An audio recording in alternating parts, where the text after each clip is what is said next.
लोमड़ी, शेर और हिरण की कहानी। एक जंगल में एक लोमड़ी रहती थी। उसके जंगल में ही रहने वाले एक खूबसूरत हिरण से दोस्ती थी। दोनों अक्सर साथ समय बिताया करते थे। वे बातें करते, खेलते और ढेर सारी मस्ती करते। हिरण को लोमड़ी की दोस्ती पर बड़ा भरोसा था, इसलिए उसके मांसाहारी होने पर उसने उससे दोस्ती की थी।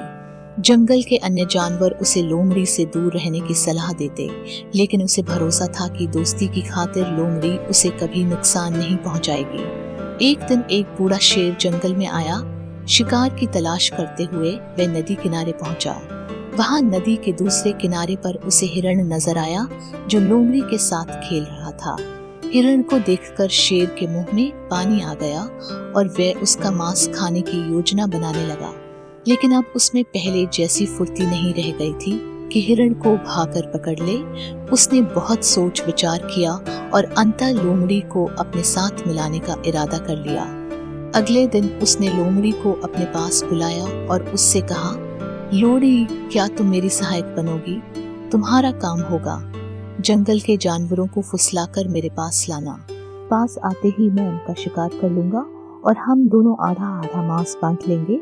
लोमड़ी ने शेर का प्रस्ताव स्वीकार कर लिया। अगले दिन से उसे काम शुरू करना था।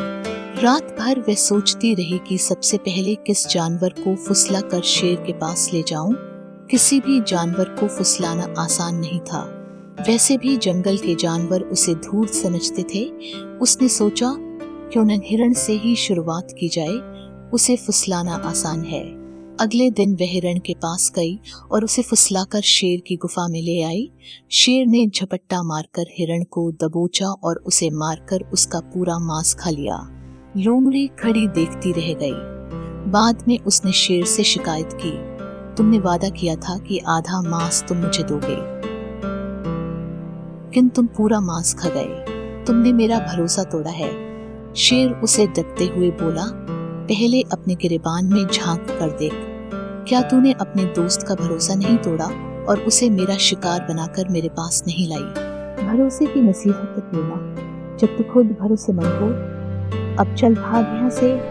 जो अपने दोस्त की नहीं हुई वो मेरी क्या होगी? लोमड़ी मुंह लटका कर वापस चली आई। उसे उसकी करनी का फल मिल गया। सीख, कभी किसी का भरोसा नहीं तोड़ना चाहिए। भरोसा तोड़ने वाले पर कोई भरोसा नहीं करता।